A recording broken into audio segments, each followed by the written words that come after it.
Rural Heritage TV is brought to you by Rural Heritage Magazine, a bi-monthly magazine featuring articles about farming and logging with draft animal power, small-scale diversified family farming and homesteading, and other aspects of our rich rural heritage. Rural Heritage Magazine, borrowing from yesterday to do the work of today. For subscription information, please call 319-362-3027 or order online at www.ruralheritage.com. Hi, I'm Joe Mishka. Welcome to another episode of Rural Heritage TV. If you've been watching Rural Heritage for very long, you've been introduced to John Coley. We've done shows on a couple of John's farms, the work he's done with the annual Montgomery wagon train, and his successful business raising draft mules. John's always kept a herd of good Belgian brood mares and a couple of mammoth donkey jacks in his draft mule breeding program. These days, however, he's formed a partnership with Robert Kidd, who's been raising and showing saddle mules and donkeys for most of his life. They've joined up to produce both better saddle and draft mules and donkeys. Robert explains what he looks for in a saddle donkey. The donkey world, especially in the riding aspect of things, you want forward-moving saddle donkeys. You know, a lot of donkeys, especially, are not very forward in their movement. You know, you have to kind of plod them along and beg them to go. So you want a donkey that is very forward. You know, you don't have to ask them; they're automatically wanting to go off when you get on. So that can be kind of hard to find in the mammoth. That's disposition. It is. That's breeding. Breeding and disposition, yeah. And it gives you something to train. Yes, yeah, pretty much. As opposed to having to start from a standstill. Yeah, with the donkeys especially, I mean, in my opinion, if I'm going to look at a donkey, I don't want the one that's at the gate rubbing all over you. I want the one that when you walk up, it's in the back 40. Okay. You know, that's shows me that they're forward and they're, you know, a lot of times the ones that are, you know, gentle baby pets are You like riding a donkey better than a horse? I like riding mules and donkeys better than horses, yes. I will say the donkeys, they have to be very forward-moving creatures. Okay. You know, I want a donkey that, you know, we trail ride a lot in the mountains and the rough stuff, and there is very few donkeys that you can trail ride with a horse or a mule, and they can keep up. Okay. This Jack is one of them. This is one of the few that I've ridden in my lifetime.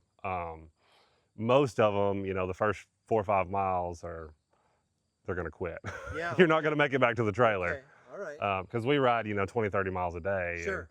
And, a lot of the donkeys just can't keep up. So you prefer to be on top of a mule? Prefer, unless it's a very forward-moving saddle donkey. Like I said, this donkey will ride all day, but that's that's kind of an anomaly. The mule is often preferred for rugged country, mountainous country. I think partly because they appear more brave, but I also think, can they see their feet better? They can. So a mule knows every step it takes. Therefore, if you're on the back of it, it's not gonna, you know, they're not gonna hurt themselves, so they're not gonna hurt you. Right. Whereas a horse is kind of looking for a reason to kill itself. Right. Right. And donkeys are pretty much the same. Okay. Yeah. And is it something to do with the way the eyes are placed on the skull? Yes, yeah, it has something to do with you know, they have a little more peripheral vision from what I understand. And I suppose it also has to do with them remembering what the ground was like. I mean, it's like you or me, when we're walking along, if there's a big rock, we remember it as we get closer to it, especially if we're carrying a couch or something. Yeah. And that might be what's going on with them. Yeah, yeah. So you grew up with saddle horses? We did, yeah. We had gaited horses when I was a kid, and then we got into the quarter type stuff, and I showed gaited mules for a little while, and now we do the stock type stuff with the mules and donkeys. So what's this donkey's name? His name's Smoke Signals. Smoke Signals. Yeah. And his barn name would be Smoke. Smokey? Smoke. Smoke. Yeah. Perfect. What was I going to say? So the forward moving, the conformation. He's got a neck that you like. Yes. You'd like it to be longer even still if you could. Yes. But anything else that's... He has a pretty head and ear. You know, his ear's pretty hooked. Of course, he's not going to look now. I wish it was even more hooked, but that's harder to get in the saddle donkeys. What does that mean, hooked? So I don't know if you've seen donkeys and mules where they're almost touching, like they're Yeah. really close. Yeah. I wish they were a little tighter there, but he has a pretty head and ear for a donkey. Uh, that's what we want. I mean, ideally, we try to buy light colored blonde mares, but sometimes you find mares that are worth the money, that everything's right about them but the color, so it's nice to have a jack that you can still make those work, because you can buy those mares at a much more affordable price. But you got to have the right jack, and we believe with the genetic makeup in this jack and what he's got behind him, we feel that maybe that'll be the case with him. But he'll have to prove himself. He's got a long way to go, but we'll know in about 4 more years what he's made of. He's got a nice disposition. He does.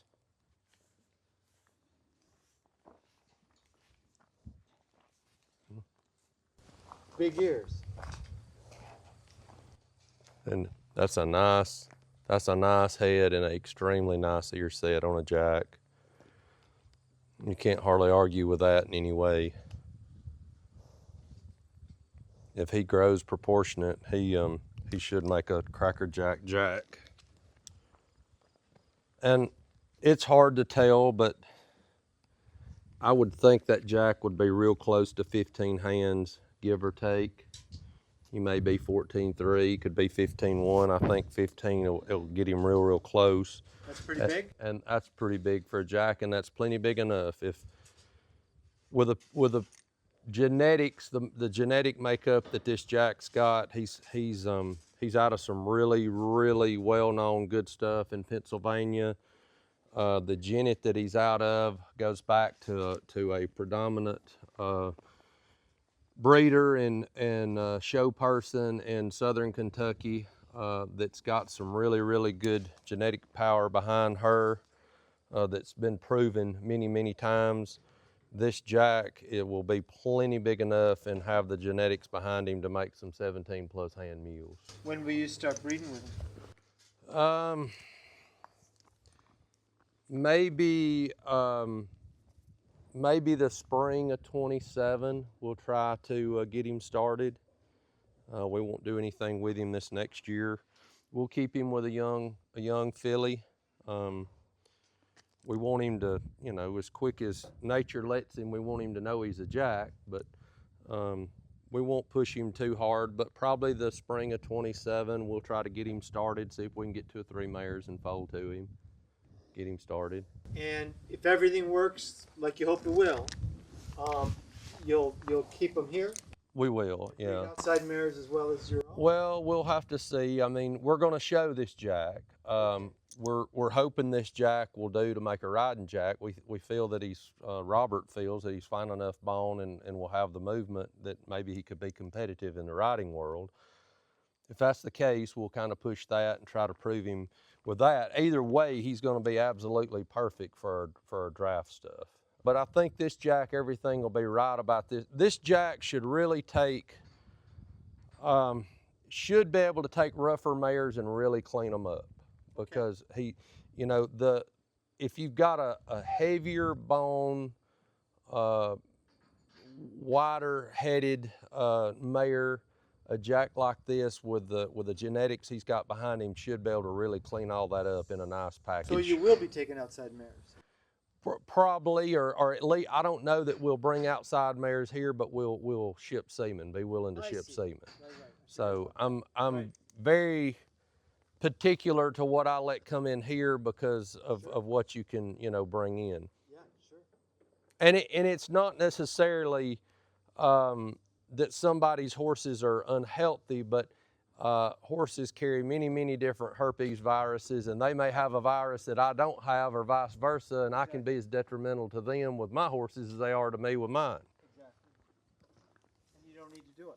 That's right. So as many mares as we run, I do have a few select people that I let bring mares here that I know, and we take horses back and forth, but very few. And I mean, we actually wanted to carry this jack last month in August up to a show and a fair in Ohio, but we had some conflicting things in our schedule and we didn't get to go. But You know, we may still carry this jack to a show yet. I don't know before the year's over, but we'll definitely be showing this jack next year.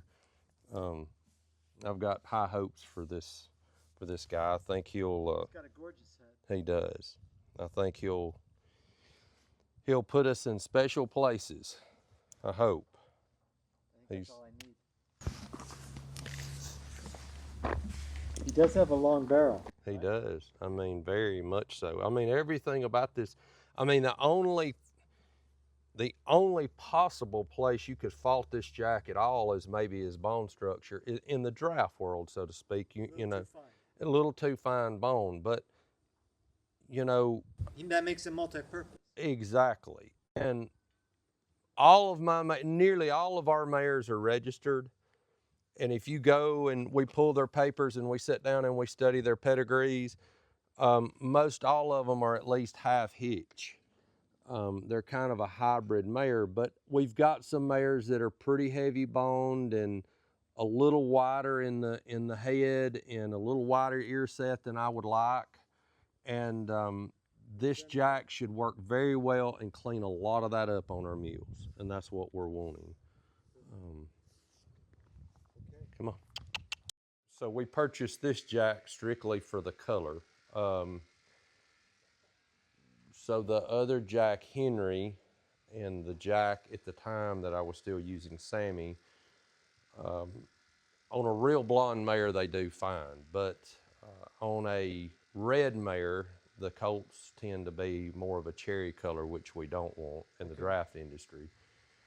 And I needed something because I've got some pretty nice darker mares. Everything's right about them for draft mules other than their color. So I needed something that I could breed those dark mares to, and we could still get blonde colts because the conformation was right on the mares. I did not want to sell the mares. And at the time, I was having to haul those mares to Western Kentucky to a Amish friend and let him breed to a lighter colored jack he had that throws some pretty nice colts. So I bought this jack from an Amish friend in Virginia as a colt and raised him, and then we started breeding him this last year, and we had our first colts. Our first colts are on the ground here this year out in the pasture. We got a couple of colts out of him. So he's just turned 4 years old this year. He's just a 4-year-old, so that's a young jack. Structurally, there's things about the jack that's, okay, and there's some things that we would like to improve on a little bit. But I don't care how good they are, you can nitpick them to death. So I don't think there's any such thing as a perfect jack. And he's pretty big bone. He's very heavy boned, which is good. I mean, we love that for a hitchy type mare that might be a little lighter boned. And the heavier bone a jack becomes,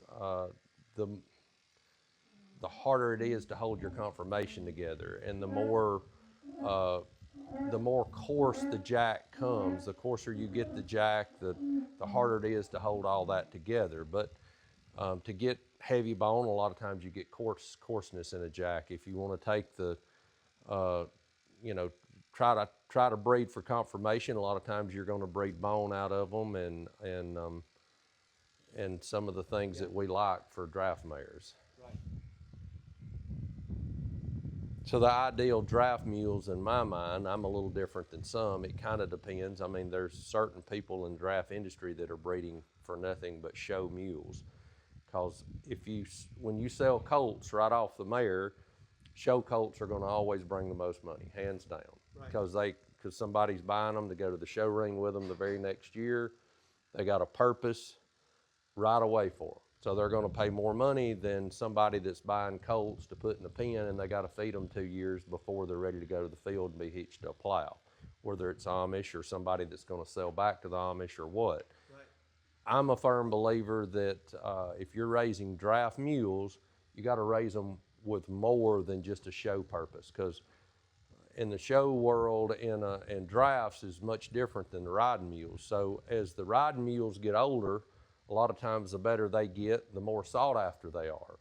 The draft mules, it's right opposite. You show young mules, and then once they're 2-3 years old at the most, you're done and you're starting over, and those mules have got to go on to another purpose. Well, when Really? there's nobody showing.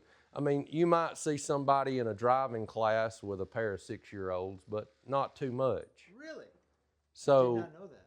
so that mule has got to prove itself the rest of its life. Yeah. Well, when you breed all the structure out of that mule and all the bone out of that mule, you've just bred the purpose for raising the mules right out of them. Right. Well, I've met Jethro before, haven't I, or no? Okay. Hey, buddy. See how personable? Yeah. He rides. Rides, How old is he? whatever. He's 6 this year. Yeah. We're gonna spread some manure with him here pretty soon. He's going to make someone a awesome riding dog. Broke, gentle, anybody could get on him. He's a good boy. He's as big as he's going to get. Oh yeah. Yes. Yeah, he's about 13, 2 or 3. But he's a forward-moving Okay. saddle donkey, is going back to, But he's pretty rugged. yeah.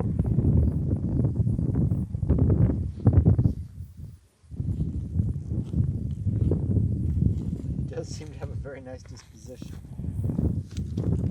I guess all of them have that we've looked at. Yeah, he's pretty gentle. So he's for sale? So the mules and donkeys, you'll notice, like some of them, the younger ones, more so than the older ones, but like he doesn't know you. So you Right. step toward him and he's like, oh. Sure. But he turned back around, and he's got his ears up looking and Right. trying to figure it out. Right. The mules and donkeys take a little longer to kind of take up with somebody. You bet. They're smarter. Yep. Yeah.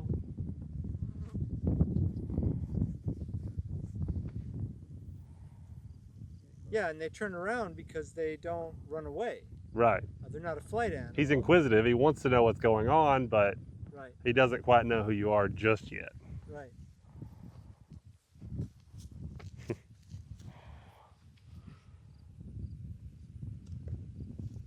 So you drive them with a team? He drives single. Okay. Mhm. So that little manure spreader. Yes. Yeah, okay. Yeah, we've got a hitch cart that we work him in, and then the show carts, and we've got a little pull behind manure spreader that he's taking up with you. Yep.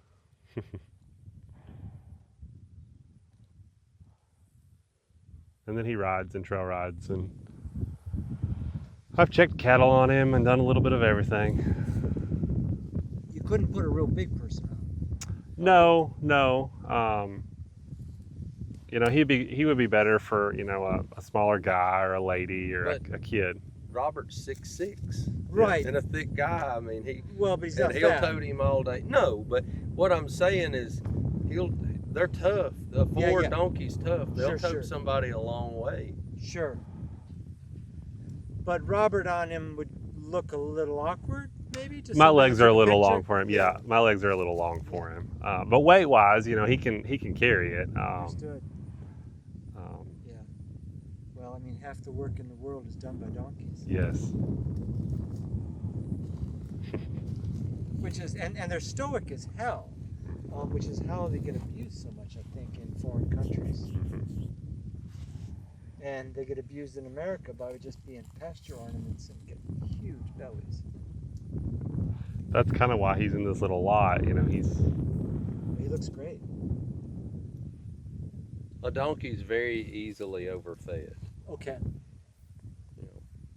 Very, very minimal is all they need. People think they need grains and the best hay, and really they like the rougher hay, and they really don't makes need any sense. grain.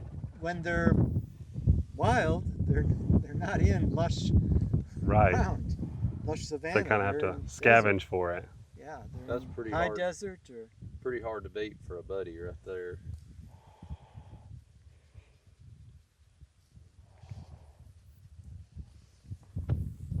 Well, if I had a trailer. Yeah, you want to talk about a nice mule? Turn around and that one. Yeah. Yeah, I don't That- think I'm going to see one that I like as much as Smoke, though. Yeah. That could be something special right there. But She's out of a invitation only mare and by a Mammoth Jack. How old? She is 2 this year. Oh, really? Yeah. she's gonna be big. Yeah. Hey, brother.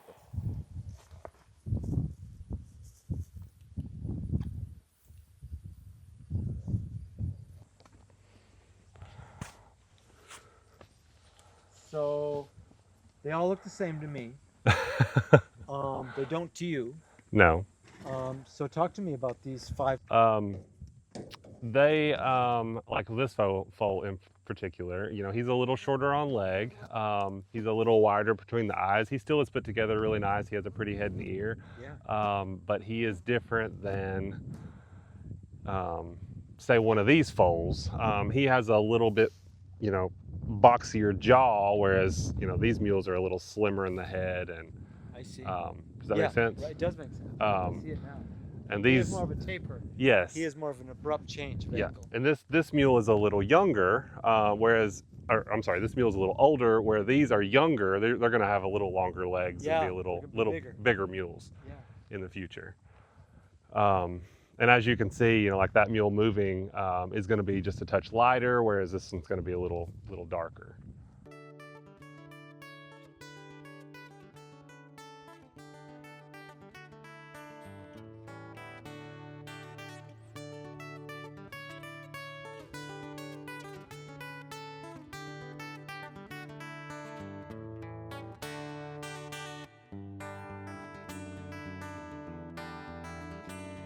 This program is available for purchase. To order your copy, please call 319-362-3027 or visit www.ruralheritage.com. Rural Heritage is a bi-monthly magazine dedicated to draft animal farming and logging, as well as other aspects of our rich rural heritage. It is published by Mishka Press, which also offers a complete line of Back to the Land books, DVDs, and calendars. Call or write for a catalog or subscription information, or visit our website at www.ruralheritage.com.